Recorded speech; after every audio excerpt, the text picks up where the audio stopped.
هلوز، عاملين ايه يا اصدقائي؟ السلام عليكم. الثلاجة فيها مية قال انا جعان قوي. وحشتكم طبعا، صح؟ نتوكل على الله ونبدأ الحلقة.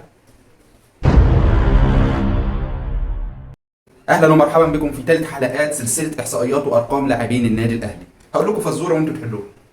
لاعب مونديالي عالمي، افضل لاعب في مصر حرفيا بالارقام والاحصائيات مش بس بالكلام. لعيب رجله تتلف في حرير. صفقة اللعيب ده كانت صفقة جماهيرية من العيار التقيل. لاعب اتنازل عشان الاهلي عن حاجات كتير قوي وضحى بكل حاجه حرفيا. يا سلام بقى عليه وهو حاطط الكرة تحت رجليه كده بيمتعك ويمزجك. طبعا انتوا عرفتوا هو مين.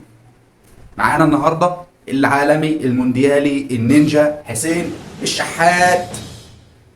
بيقدم مزيكا حسين الشحات او حسين علي الشحات حسن من السلام، مواليد 21 يونيو 1992. عنده 31 سنة. النشأة: بدأ حسين الشحات مسيرته مع نادي الشرقية للدخان في سنة 2013، ثم انتقل لنادي مصر المقاصة اللي تألق ولفت نظر الجميع من عندهم، ومن هنا اتحطت العين على حسين وبدأت مرحلة الاحتراف بره مصر. ينضم حسين الشحات للعين الإماراتي. في الوقت ده كان طفرة بمعنى الكلمة، كان بيبدع ويمتع العينين مع العين. لا ده كمان من حظه راح معاهم كأس العالم للأندية وراحوا للمباراة النهائية وحصلوا على المركز الثاني قدام ريال مدريد، وحسين قدم مباراة ولا أروع.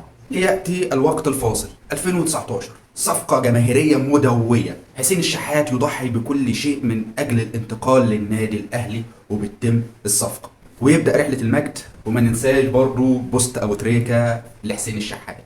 المباريات: عدد المباريات اللي لعبها حسين الشحات مع الأهلي 185 مباراة. صنع 43 هدف وسجل 47 هدف. حصل على 15 حالة انذار وطرد واحد فقط. تحب اقول لكم حالة الطرد دي امتى؟ حالة الطرد الوحيدة اللي في سجل حسين الشحات مع الاهلي هو الطرد اللي حصل عليه في نهائي القرن امام الزمالك بعد الماتش بسبب خناقته مع مصطفى محمد. حلو قوي الطرد ده، طرد يعجبني اداؤه.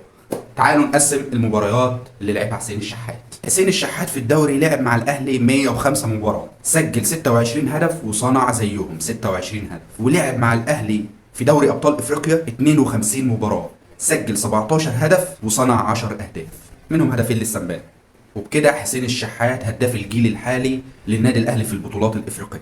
حسين الشحات لعب مع الاهلي في كاس مصر 13 مباراة، سجل هدف وصنع 4. ولعب مع الاهلي في السوبر 4 مباريات، سجل هدف. تحب اقول لكم الهدف ده فين؟ في الزمالك طبعا. ولعب مع الاهلي في السوبر الافريقي 3 مباريات، صنع هدف وحيد ولم يسجل. وكمان الشحات شارك مع الاهلي في 3 نسخ كاس عالم للانديه، لعب 8 مباريات، سجل هدفين وصنع هدفين، هدف قدام اوكلاند سيتي وهدف قدام الدحيل.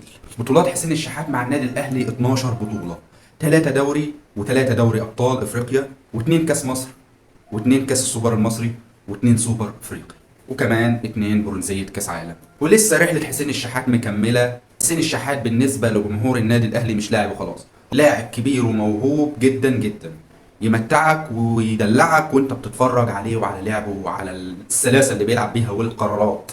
طبعا يا حسين أكيد انت عارف انت بالنسبة للنادي الأهلي ايه. جمهور الأهلي ما بينساش اللي ضحى عشان الأهلي، نشيله فوق دماغنا. حسين الشحات بنتمنى لك كل التوفيق والتألق في اللي جاي بإذن الله. واخيرا لو عجبتك الحلقه دي ما تبخلش علينا باللايك والشير. يا عم مش هتخسر حاجه، ما تبخلش علينا باللايك والشير، وتوقع مين هيكون نجم الحلقه الجايه. وطير انا. سلام.